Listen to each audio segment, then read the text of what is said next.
right? Yes, it's an opt-in. Okay, and not anything else in the health education classes? Right, just the human sexuality piece. Just of the regular health education classes? So, or only the STEAM curriculum? No, the human sexuality piece it's an opt-in this year. Even of the regular health education classes? Yeah, actually, let me clarify that, because that actually goes into effect once there's the new board policy adopted, which it hasn't been. So it could be that this fall, if there's a ninth grader that's in health, that opt-in might not happen. It may be that they choose to do an opt-out for that piece, but it is an opt-in. So once the board adopts that new policy, which it hasn't been adopted yet, then it's opt-in only. So if parents, in the past, if parents didn't send it back, it was assumed it was an automatic opt-in, right? An opt-out means if you don't send it back, we assume it's okay. That with the new legislation, if a parent doesn't send it back, then the student does not participate in the human sexuality piece, Okay, which would go into effect next spring. okay, and that applies to the STEAM and, Yeah, it applies to the human sexuality component of health, okay. of the health piece. I just want to make sure I understand. The esteemed curriculum is just an option. It wasn't, we looked over it and we, It's a resource for them this It's a year because the resource. new legislation and new policy is not in effect. Okay. So we can't adopt a curriculum until we go through all the steps. You guys preview it, you Okay. guys have 2 public meetings, the Okay. board then does their thing. I mean, there's a long process and it's gonna take us a while to get there. Okay. We think we can get there by the time the 6th and 7th grade and 9th grade human sexuality unit comes up next spring. We think we can get there. But it all just depends on how long it takes us to get all this done. Okay. If that doesn't happen, then this year we'll use STEAM as a resource again because we think it's a really good resource and it's a good fit for our community. It's not over the top, it's not super graphic, it's, all the things. So we bought it as a resource for every teacher, every sixth grade health teacher or teacher who's teaching the human sexuality, every 7th grade teacher who's teaching human sexuality, and every 9th grade student who's taking health. They all get the workbooks. But they have other resources they can choose from too. They have other resources they can choose from, all of which can be previewed, yes. Okay. Because campuses are having preview nights, Okay. so the Thank parents you. can come up. Yeah. Okay, I'm a new council member, so please forgive me. I do understand we follow Robert's rules. I do have something that I want to bring up to the committee or council today, and it does involve human sexuality. Will I have opportunity to do that later? What is the order? So the agenda is set before we come into the meeting. So that, since the agenda is set, there's probably not an opportunity to bring up new agenda topics. So Okay. anything that you want on the agenda, you can get with Rachel, and she can put it on the agenda for the next meeting. Okay, so if I could just mention this because it does relate to the human sexuality, I think, curriculum and what we've discussed. I'm out of order, please let me know if that's okay. So I'm doing an audit of the school library, and there are lots of books involving human sexuality in our high school library. So that doesn't relate. I mean, it's kind of loosely related, but that isn't what we're Okay. doing. Because right now we're talking about what you guys do to directly review and approve the official curriculum that occurs for the students in 6th, 7th, and 9th grade. So I totally understand what you're getting at. I'm going to say this real quick, and then we do have to move on. Yeah, We understand, we agree, and we're on top of it. So just know that. okay, and then if we could bring it up, I don't know how I would do that, but I would like. Just send her an email. Okay. Send I'll her bring an it up email. for the meeting, so I. Yeah. Okay. Yeah. Just Just send her an email. send out the meeting. Oh, okay. Yeah, and we'll get that on, we'll get that on the next one. Okay, that's great. Thank you. Any other questions about the human sexuality curriculum? So you'll be getting group email, you'll probably be getting access to some type of Google documentation and Google Docs. so that you can look through some things. And you'll also be getting the information about where and when those materials can be previewed. And just so you know, our process is that every campus has a representative on the committee that is chosen by the teachers. So there's those textbook, still call them textbook, but those instructional materials committees are teachers that are chosen by their peers. We take the TEA rubric as a basis, but we put together our own rubric based on that and based on community standards.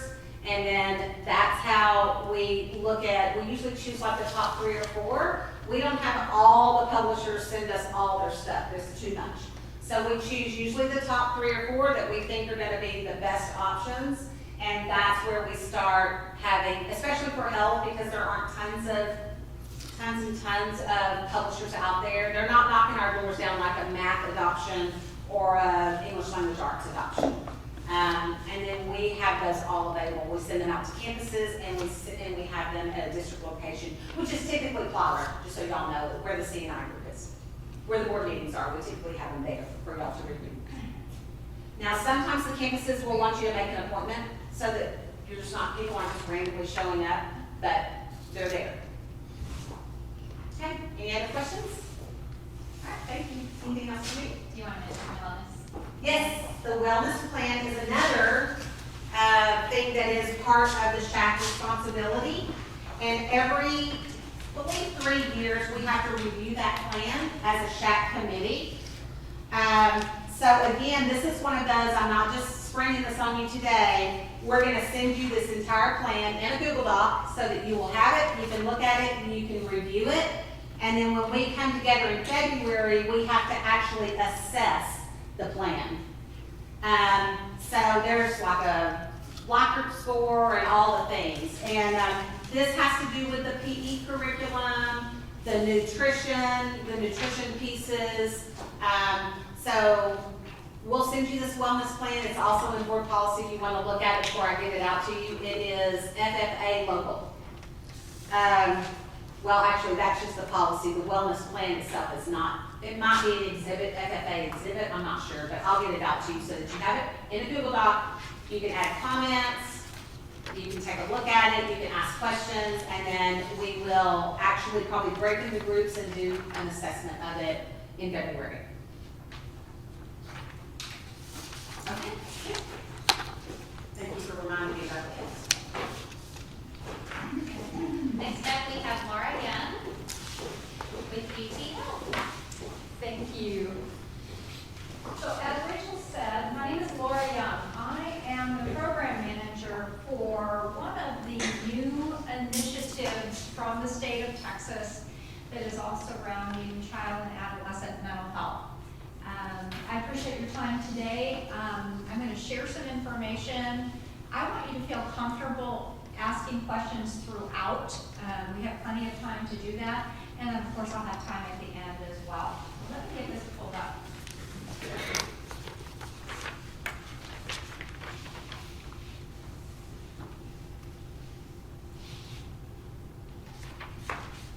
All right. So, the Child Psychiatry Access Network. So, in 2019, the Texas legislation came together and said, hey, we need to do something about children's mental health, which probably doesn't surprise anybody in here. We have a problem with children's mental health. So they came together and funded $90 million from the state to attack children's mental health. They wanted to do that in a way that is, I'm going to use the term holistic, meaning not just one thing or another, but really looking at everything that could possibly impact children's mental health and the services that they're providing. So with $9 million, what they did was they created something called the Texas Child Mental Health Care Consortium. This consortium, led by UT Systems, Dr. David Lakey, and if anybody of you know Dr. Lakey, he is very, very interested in the overall health of the state of Texas. Dr. Lakey, along with representatives from 12 academic health-related institutions, think of us like medical schools. So you've got Texas Tech, you got UT, you've got Baylor, you have all the different medical schools throughout the state of Texas, in different regions, along with 3 of the nonprofits, including the Hong Foundation and the Meadows Mental Health Policy Institute, came together and created a consortium. They are the group that receives the funds.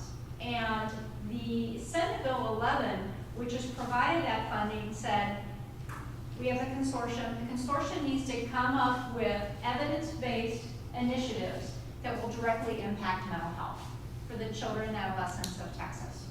So what they did is they actually created 5 different initiatives. We're going to talk about CPAN today, but let me tell you about the other ones. One of them is a fellowship program. So if you have had your own child or you've been around children that have mental health needs, you know that there's just not enough child psychiatry in Texas. And I'm going to speak about Northeast Texas, which means we have even less. We're very rural. We have very limited resources for children's mental health. So some of the funding is going to grow children's mental health services, specifically child and adolescent psychiatry. We are building a child and adolescent psychiatry fellowship here through UT. That's one piece of it. Another piece of it is adding additional psychiatry faculty into the community. So there is some assistance that's being provided to the Andrews Center. There is a research node. We're trying to figure out why we have more problems.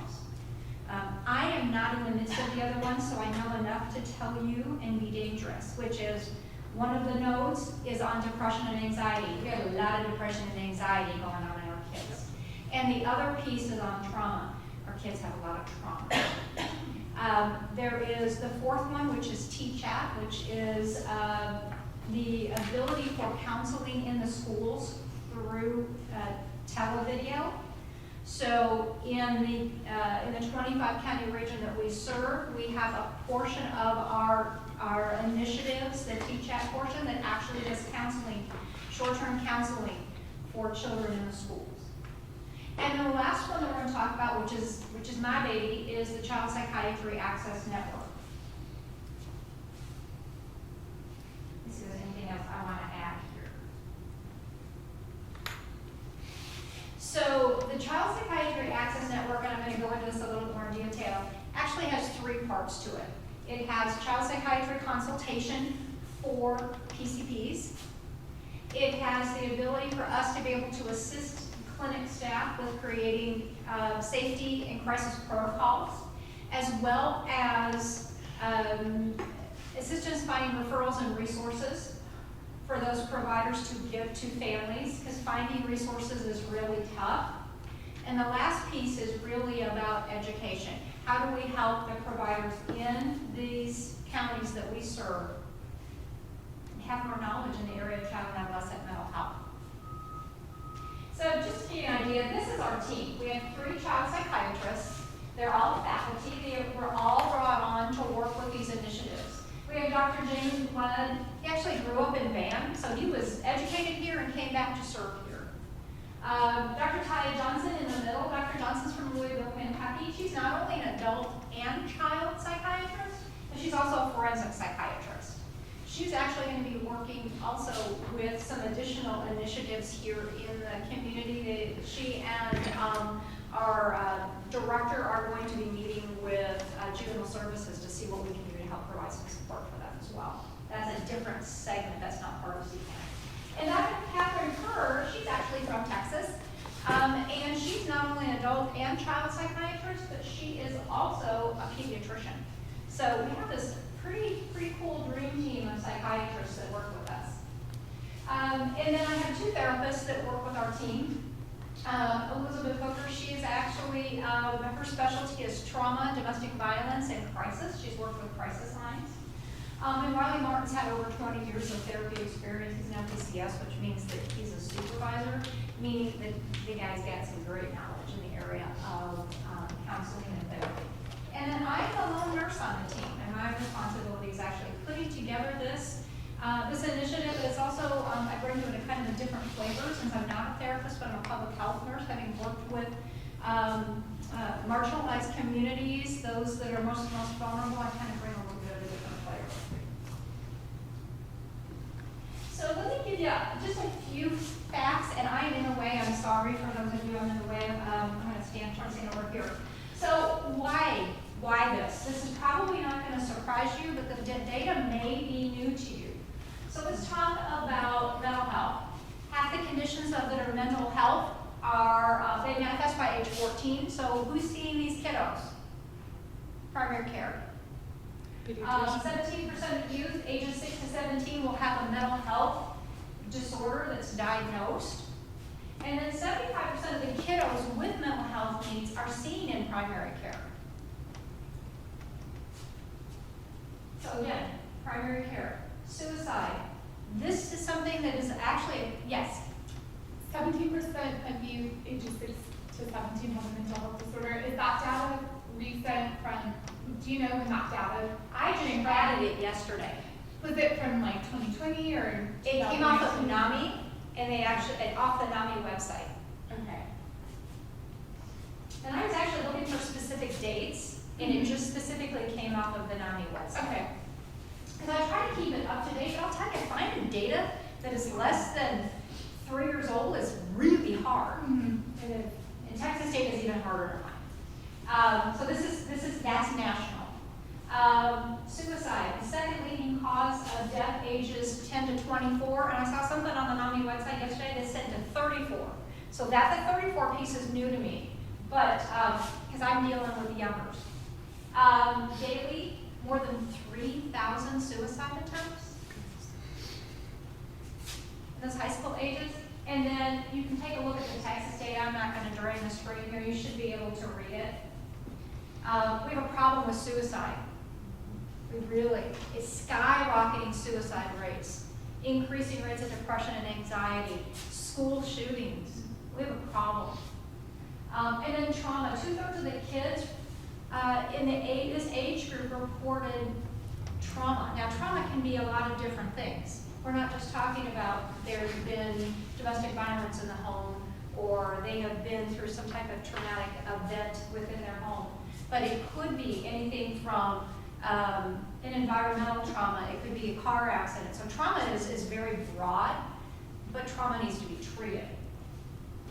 And then you can see how, and this is a little fuzzy, it's just technology, my apologies, but you can see the depression, anxiety, and behavioral disorders and how they manifest in the different ages. So the problem we have is that we just don't have enough psychiatrists. I mentioned that, alluded to that earlier. I take a look at this map. This, of course, is the state of Texas, and this came off of the Child and Adolescent Psychiatry website.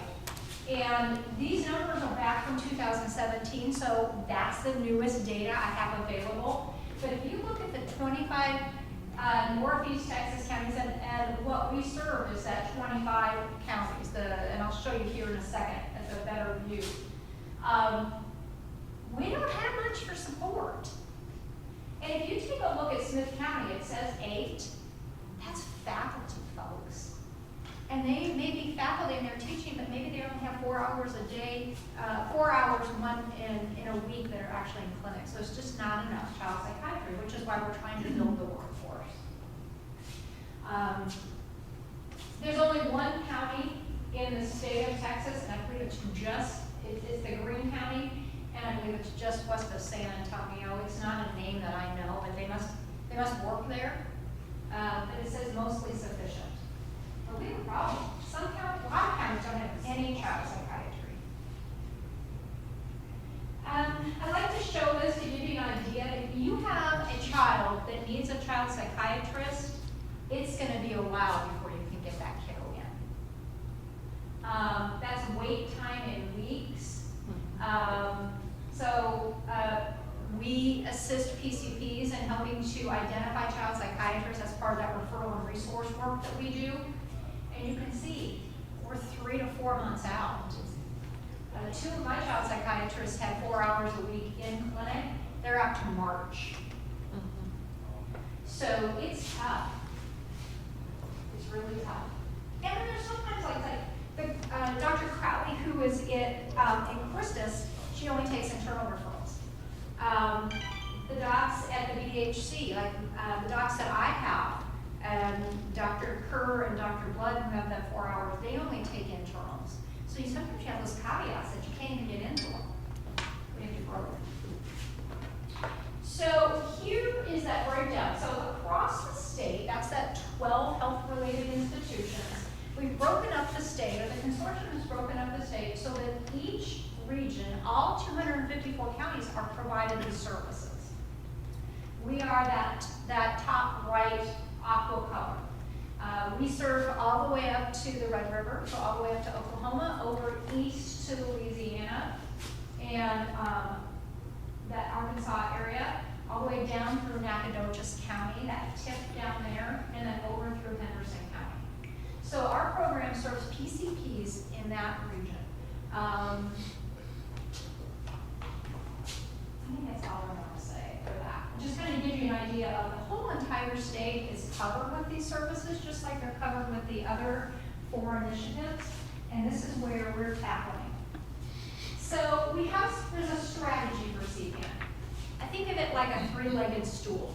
The first one is the child psychiatry consultation. So our services are specifically for those PCPs. Why? Because 3/4 of the kids are being seen in PCP's offices. They need the support so that they can help these kiddos until those kiddos can get into child psychiatry. If it's needed child psychiatry, some of the care for these kiddos can happen right in primary care. We just have to help the PCPs feel more comfortable with that. So we provide real-time telephonic consultation between that doctor and a child psychiatrist. They can call us on what we call the hotline. And I'll explain it in a little bit more detail in a bit. But they can actually talk to a child psychiatrist right then. They don't have to wait a week. They don't have to wait a month. They can actually start helping to treat that child in collaboration with that child psychiatrist right then. Can help with medication recommendations, can help discuss cases. Does this kiddo need to go into an inpatient setting, or can this kiddo be treated within the clinic until they can get into child psychiatry? They can help talk about some evidence-based alternatives to medication. Sometimes it's just therapy. I hate to say just, but it can be therapy as opposed to prescribing medication. Our docs, and this is something that I really appreciate as a mom and a grandmother, is their first line is not just scripted drugs, because that's not always the answer. If you got a kid that's had trauma, it's probably to start with some counseling. And if there's medication being recommended, I can bet you right now therapy is being recommended at the same time. That's the way they practice. I've been working with them for over a year now. So they'll help the PCP with also some screening tools, some assessment tools as well, and trying to come up with a plan of care. So we never take over care. That's not our job. Nobody knows that patient and that family like that doctor does. So we're there kind of like if the doctor walked down the hall and wanted to talk to an orthopedist about something was going on, this is how it is. They just walk, it's like walking down the hall. They call it a curbside consult. The next piece is care coordination and clinic support. I mentioned earlier about the referrals and resources.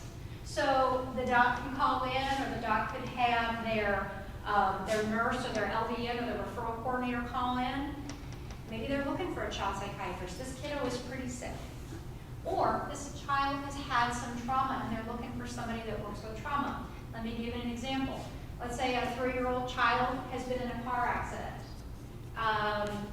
And this child is physically fine, but they're having night terrors and they're not sleeping.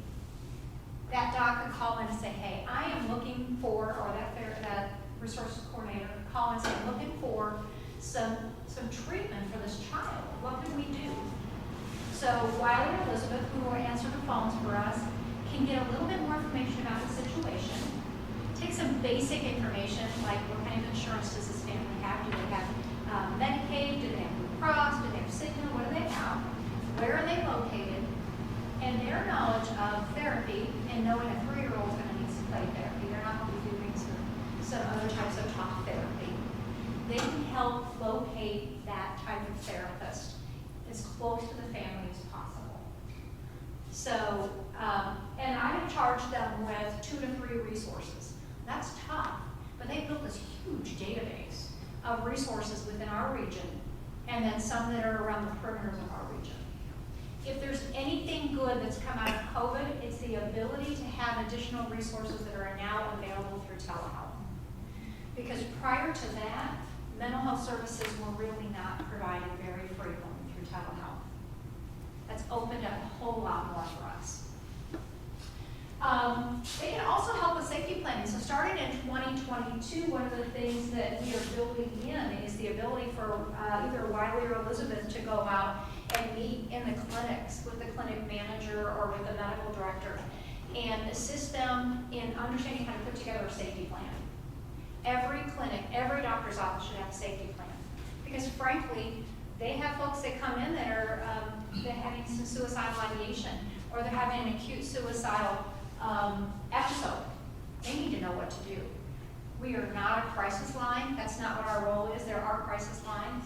Ours is really to support that provider to have the best possible services available for a child or adolescent with mental health needs. And the last piece is training and continuing education. As I mentioned before, these kiddos, again, 3/4 of these kiddos are in a PCP's office that are getting treated. They need additional support to learn more about it.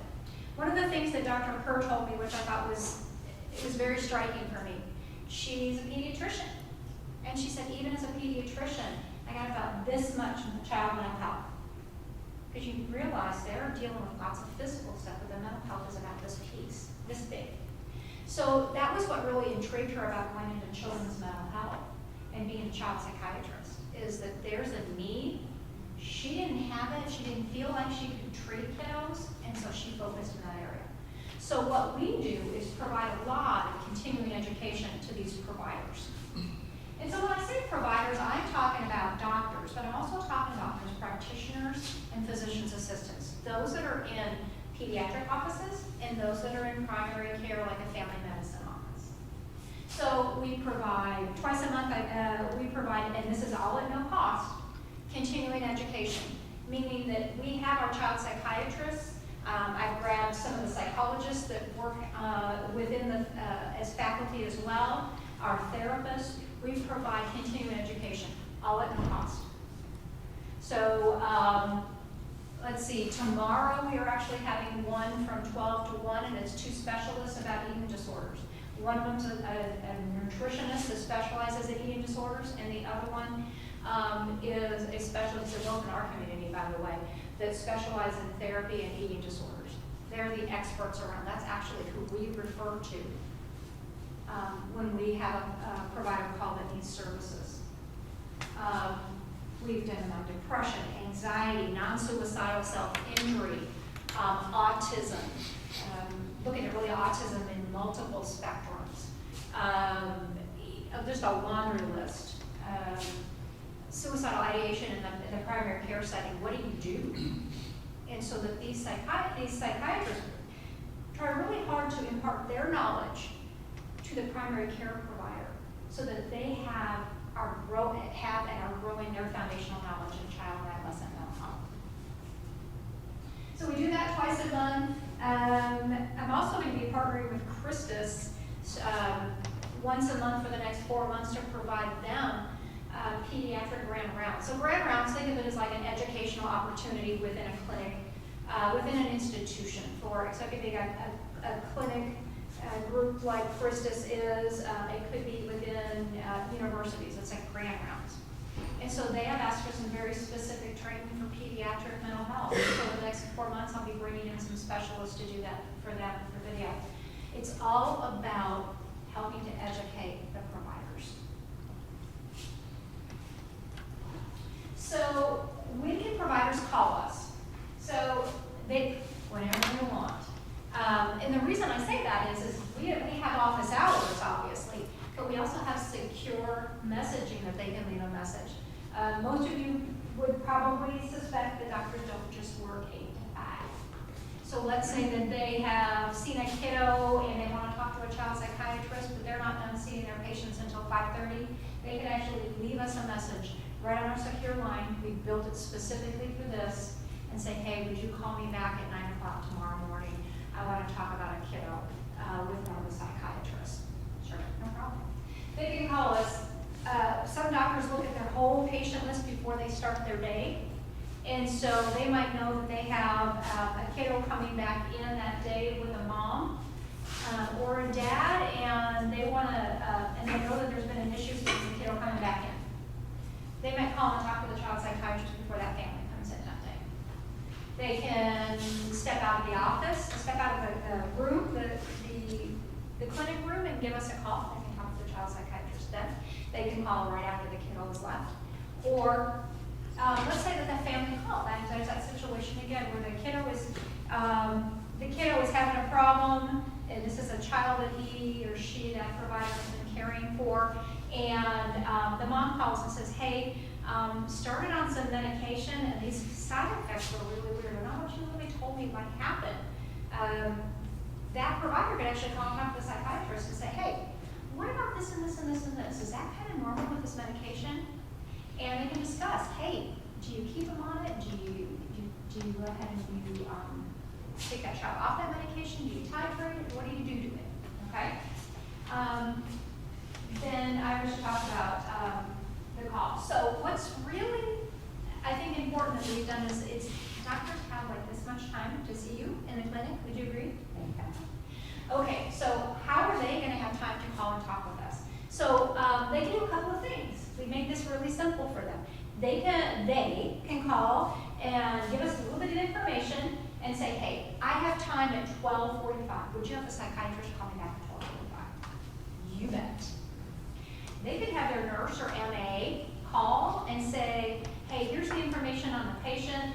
The doc, can the doc call back at 4:45 this afternoon? You bet. So we're trying to make it really convenient. That's always a fear for providers until we talk to them and explain to them we've built in some of these conveniences for you. We've talked about expanding hours, but when we talk to other states that have done programs like this, you know, they might expand it till 6, but they might get one call every 6 weeks that's after 5 o'clock. The juice isn't worth the squeeze. That doc can go ahead and leave a message and we'll call them back immediately the next morning.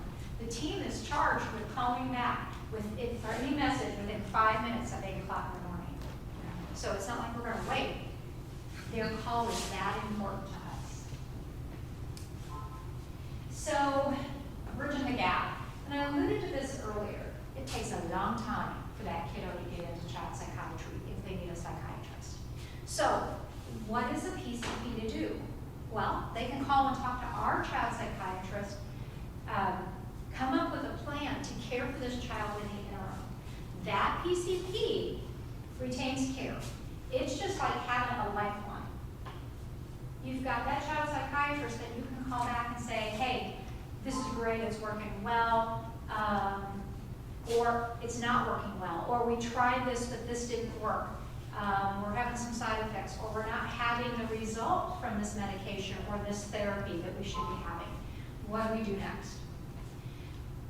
Providers can call us as often as they want and on as many patients as they want. Sometimes I have a provider that's up in, one in Marshall and another one here in Tyler that are both pediatricians, and they'll call and they'll stack 3 cases with us at one time.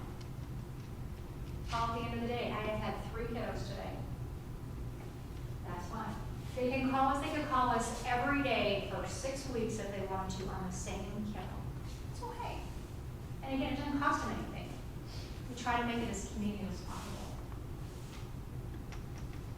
So when the provider calls, you're probably thinking, well, gosh, how do they know what to say? We ask them some specific questions. And a lot of times the docs already know this. We want to know whether it's the kiddo's safe, where is it happening? Is it only happening at school? Is it happening only at home? Is it only happening on the bus? What's going on? What kind of behaviors? What's stressing them out? COVID, it's a pretty big stress. Family members dying. Maybe they just had a house fire and they lost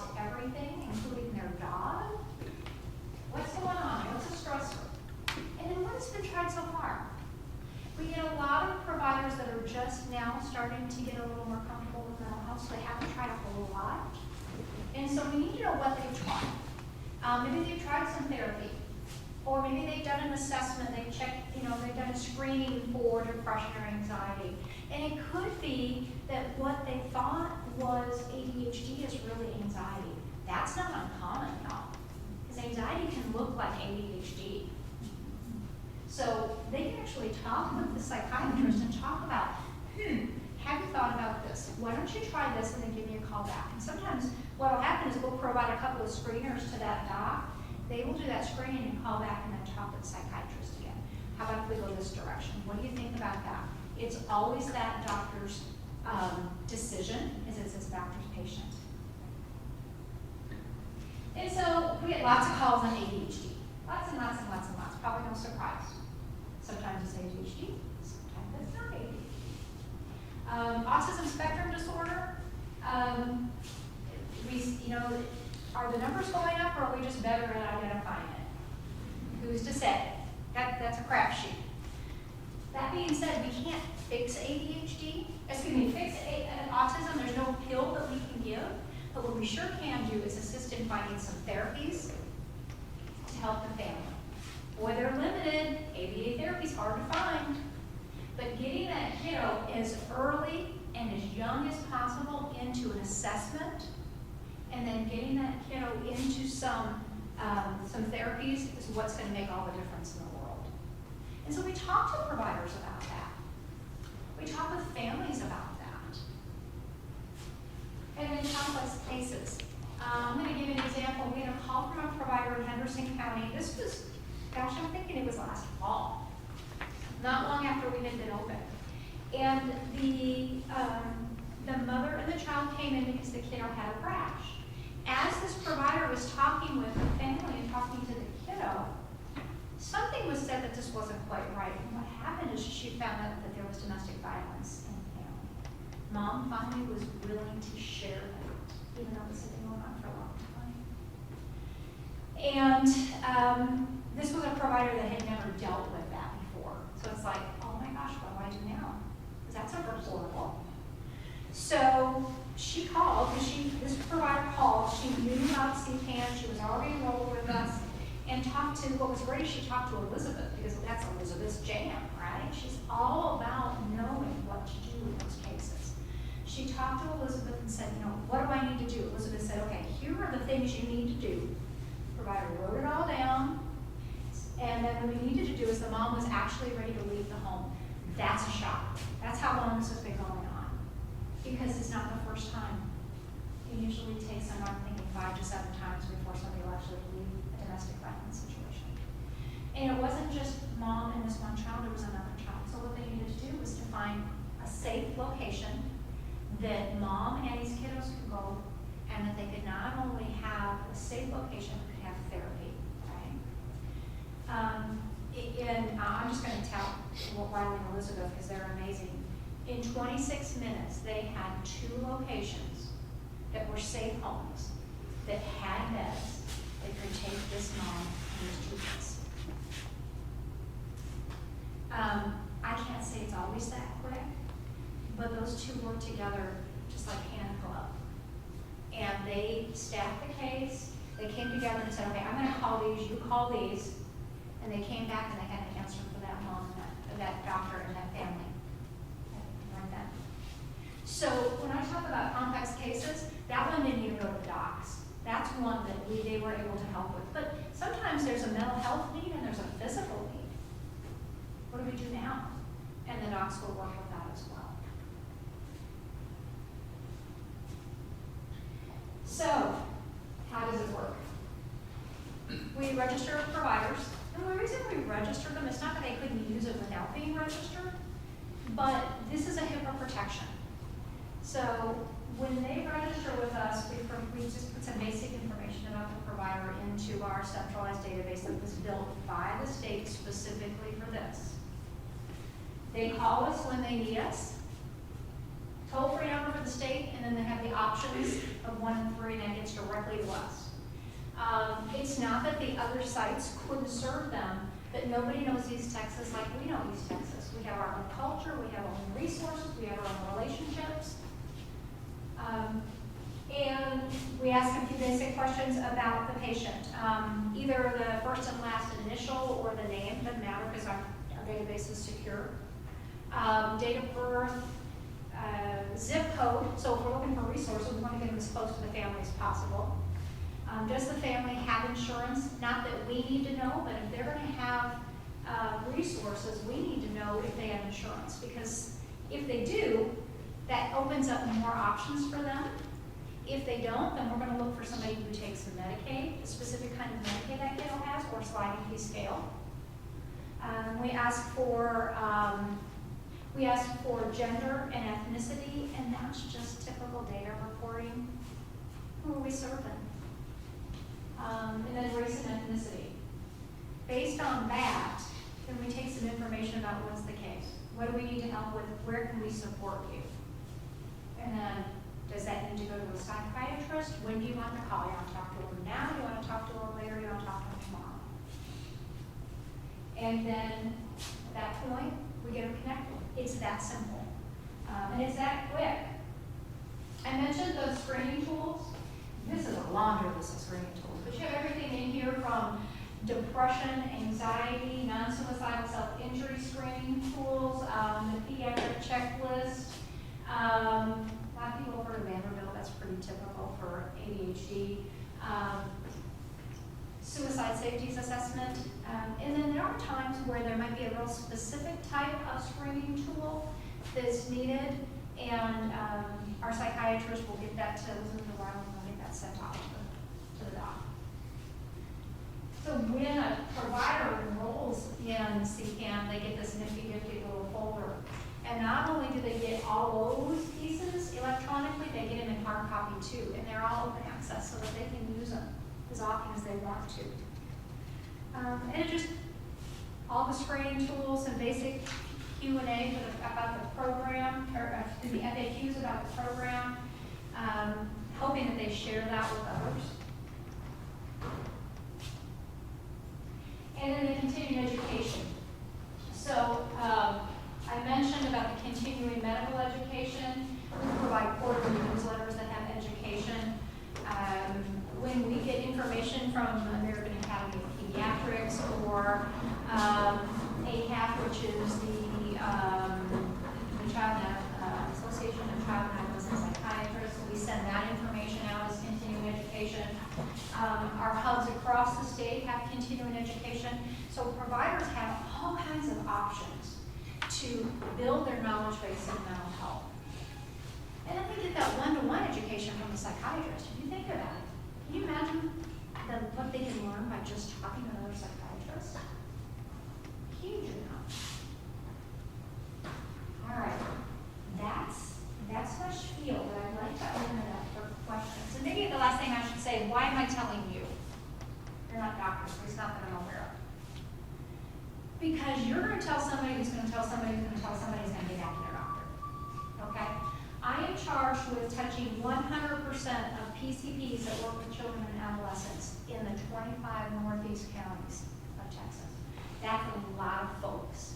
About 2,000 if you add in there nurse practitioners and PAs. We currently have just under 600 registered with us. So, a long way to go. Some providers are like, thanks but no thanks. This is the way that I've done it forever. And we understand that. Change is hard for some folks. Some providers are like, oh my gosh, I have been praying for something like this for a very long time. Thank you very much. So what I'd like you to do is, first of all, remember that this is provider facing. So I left you brochures there. You can share them with your friends, but for families, this isn't a family service. This is for that family's provider. If you have a kiddo, or you have a friend that knows of a kiddo that needs mental health services, share this with them. Have them take it to their doctor. If the doctor's not registered with us, let's get them registered. We can serve, it used to be up to age 19, and the state is allowing us to push that just a little bit. These pediatricians will see a little bit older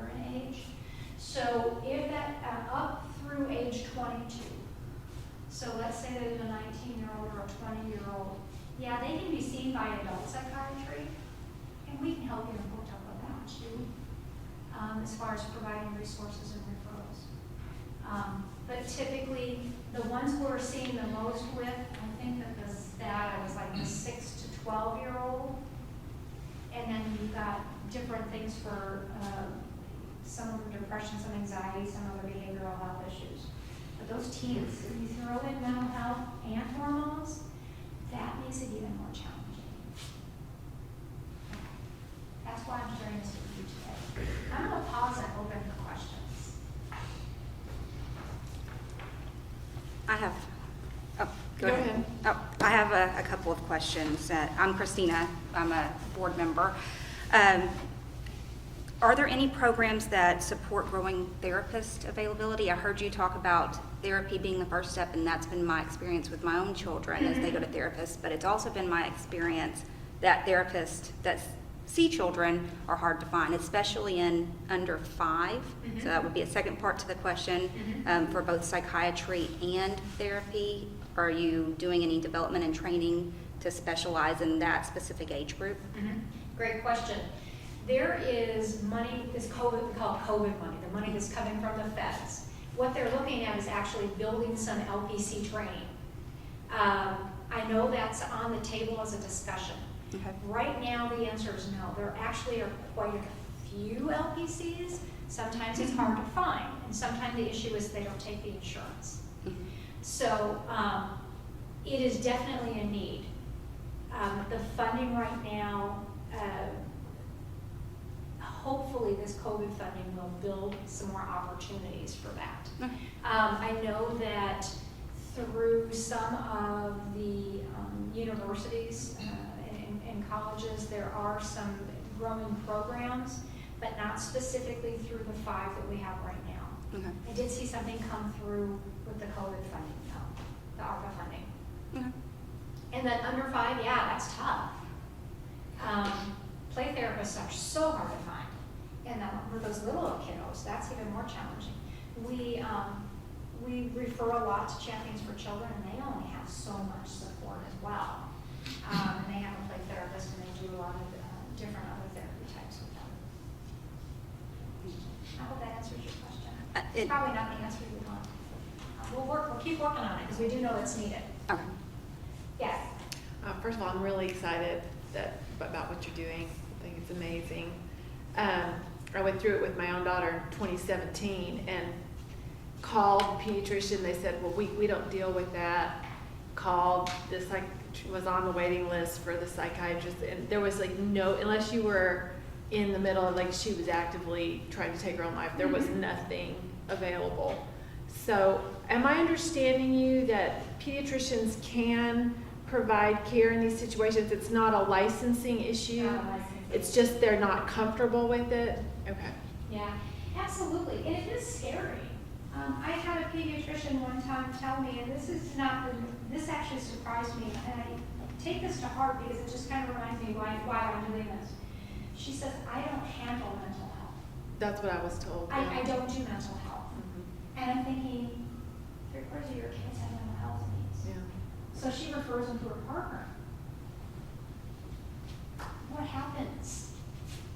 What happens during that time between that kiddo being identified as needing services? So yeah, it's not a licensing issue. Okay. Not at all. It's a comfort issue. And it's an Okay. education issue. Okay. Yeah. Do you have face-to-face with school district nurses as well and offer them support as well? Say that one more time. Are you having direct contact with our TISD school nurses as well? Well, this service is for PCPs, so for doctors, nurse practitioners, and PAs in the clinic setting. So I know Rachel, and I've known her for years, so she knows what we do, but it wouldn't be her calling, talking to our child psychiatrist. That's where the family would need to connect with their PCP to work with us, because this is specifically about educating so that they can provide services. Okay. Does that answer your question? I guess I just want to know why this is important to our council. Is it just so that we as citizens can go out and tell our friends about or contact our PC? Yeah, I think anything that has to do with the health and welfare of the children, what the state's doing to support the children that you're caring for during those days and educating, I think is key. And considering school shootings is one of the things that push this over the edge in my mind, okay? That's a concern, for sure. So we have kids with some significant mental health needs. What's out there to help them? Well, since 3/4 of these kiddos are with PCPs, how do we work upstream? Or how do we work and prevent it from getting to the schoolroom, to an active shooter? This is one way we can do that. Absolutely. Well, I agree, and I would just say I'm a parent of a TISD student, but I'm a special education advocate. I used to be a special education teacher. I can tell you, if you talk to a veteran special education teacher who's been doing it for 20, 25 years, they will tell you absolutely autism is increasing because we see it in our classrooms. The largest growing qualifying condition or eligibility for special education is emotional disturbance. And we also qualify students for special education who have anxiety disorders under other health impairment. It's a huge issue that I think is important to discuss, and I do appreciate that you're here today. And you're spot on about, from my standpoint and what we're seeing in our calls as well, the providers don't know how to navigate the autism piece within the school district. They don't know what, they don't know what IEPs are. They've heard the term. Right. They don't know about the different steps that families have to take. So you have a 3-year-old that, is evidently there is some issue that they're on the spectrum somewhere, but the doctor says there's something going on, but I don't know what it is. They don't know what to do. So that's where we try to work with connecting that doctor to help them identify what are those resources. What do you tell that family? I had a doc say to me, I don't even know what to say to that family. I'm going to burst their bubble. Unfortunately, you are. So how do we help you have that discussion? And that's part of part of the training that we provide. How do you know how to help a family? What are the words? And so, yeah. So is this kind of information available to the school nurses to pass on to a family? Absolutely. Counselors or? Yeah. Okay. Absolutely. Are they, they're all made aware that? Absolutely. And there's, the state has a website, the consortium has a website with all the different services available on it that really talks about it. It's out there. The thing is that COVID has really slowed down the ability to go out and talk to folks, as you can imagine. And so we're getting out there and sharing more and more. Providers are knowing about it, and they just have to leverage the services.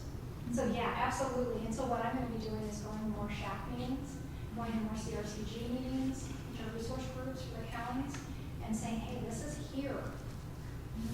Share this with your providers. Just a note on the school nurse aspect. In Texas, nurses can't treat, they can't diagnose, so this may not be, and there's some limitations school nurses and school districts have as well. So I don't know that any of the nurses would be comfortable, and I don't think that's what it's intended for, is for the school nurses to necessarily hand this out Well, I to anybody. am. Okay. In providing something like this to a family to give to their doctor is not outside of the rules that I know of. It's not the nurse treaties. Providing information. It's just resources. Is all Yeah. it is. But legally in the school district, we can't pass out pamphlets and things like this. Yeah. So that directly gives them to a specific program or things like that. Now, our counseling department, if a student is having a specific issue, so I can pass this info, and that is why I had Laura come today, because I'm going to pass it on to our director of counseling, because it is more in line with our students. We triage them through our clinics, and then after we triage them and comment on and make sure that if a physical thing is not going on, then we send it to their counselor. And then this is something that a counselor might be able to then discuss with the parent and have a one-on-one conversation. and see You know your that, counselor, or and then we can get the is it information really out to you. Hands are tied and Different you things. can't direct them to any specific programs. Well, Other counselors we can tell them that they need to talk to their provider, but we can't diagnose, I mean, and the we can't, counselors. Oh, we I can't do know specific something things. diagnose. And we can't, but in a school district, in a public school district, we don't have specific ties to a specific program, and so we can't lead them to a specific resource. But you can give that pamphlet to a school counselor, and a school counselor can give that pamphlet? No. Only if they give them other resources as well.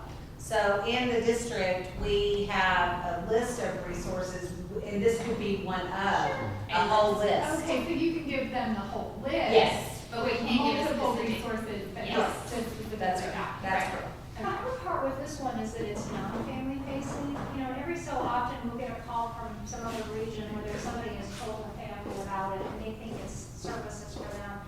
So it gets to be a little sticky. That's why I like to go and share the program with folks and say, hey, this isn't family facing, but this can really help impact the family and give them the resources because resources are so hard to find.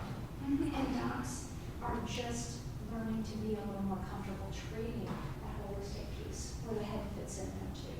I think the overall pamphlet too, or the resource of multiple resources, that would be a good thing to have in IEP meetings or during an initial or triennial evaluation to provide to parents who have kids who are experiencing anxiety disorders or mental health issues.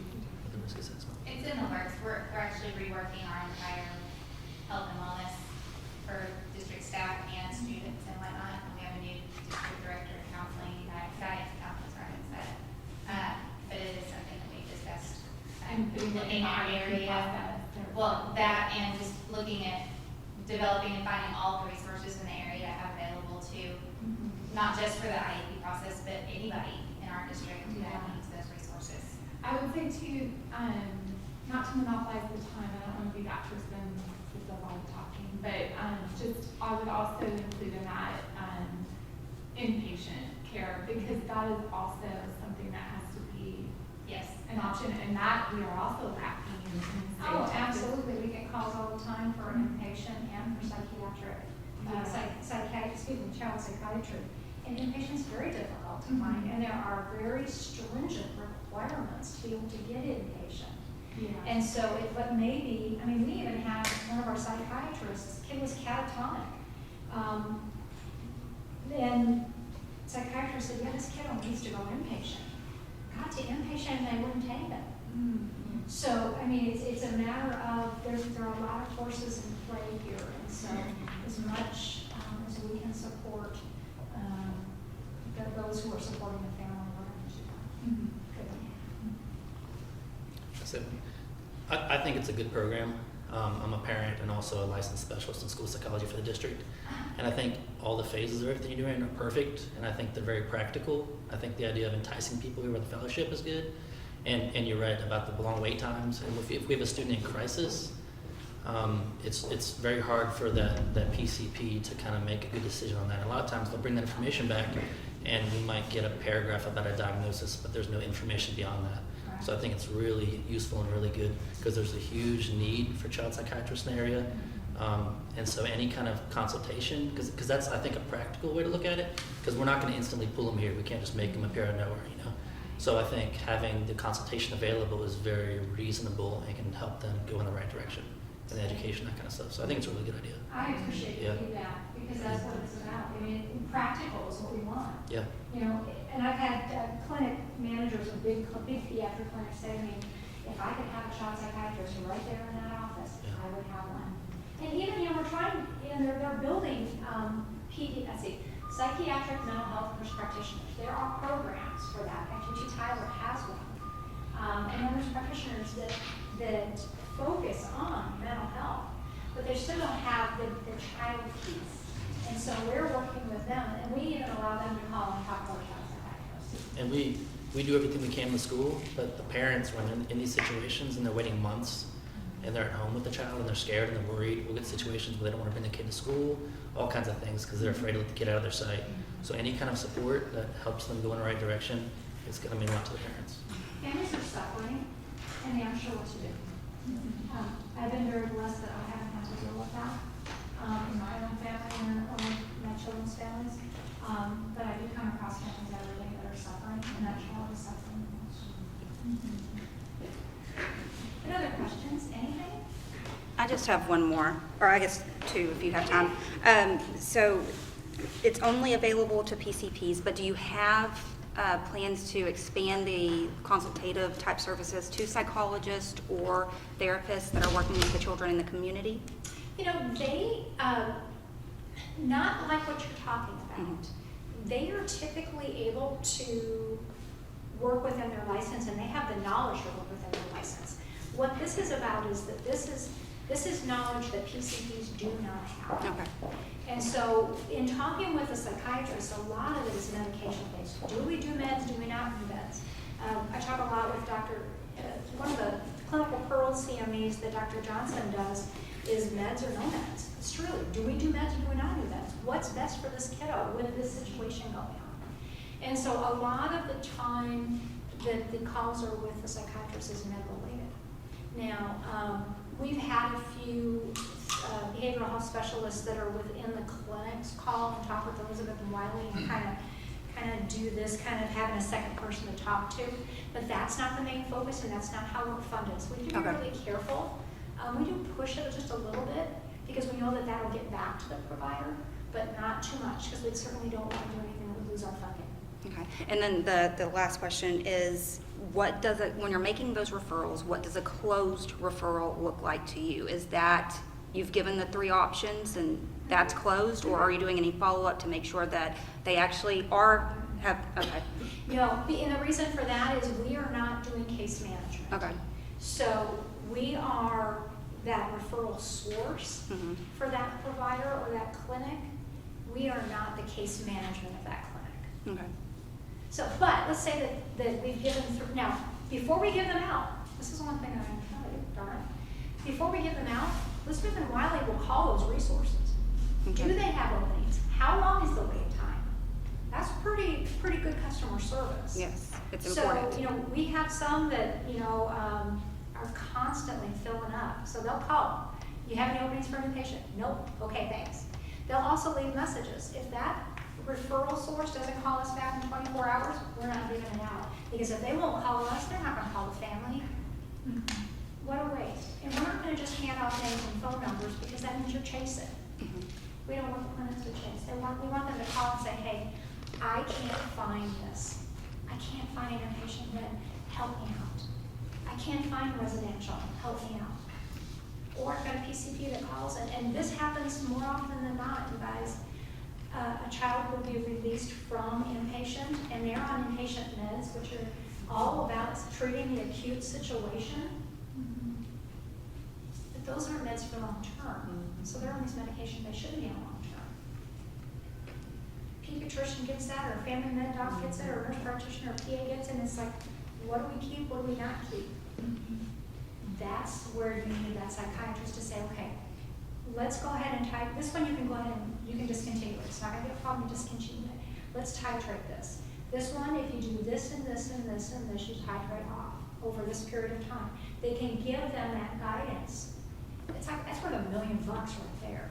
Because you never know what you can do with the different meds. It all depends on what the diagnosis is and what the signs and symptoms are of that child's mental health issue. Yeah. That happens. We get calls like that every single week. And provide, I can't imagine having that list of meds from an inpatient setting and knowing exactly what to do. Good questions. What else? I appreciate your time. Thank you so much for Thank you. that. Okay, well, thank you all for coming. Like Dr. Hanson mentioned, we will send out that wellness plan for all of you. Please review it and start reading through it. We will, at our February meeting, go through that rubric. And like you said, it goes through all of the nutritional needs, the food service plan that dictates and follows all of the federal guidelines of what we can serve our children, what's in the vending machines, and the snacks and things that can be served at school, the recess guidelines, and all of that. So all of that is in the wellness plan. So read through it, and then we will go through, because this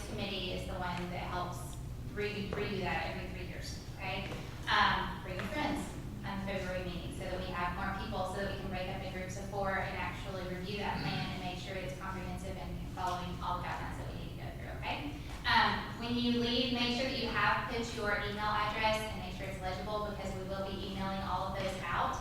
And if you have anybody that is interested in being part of this meeting, just email me their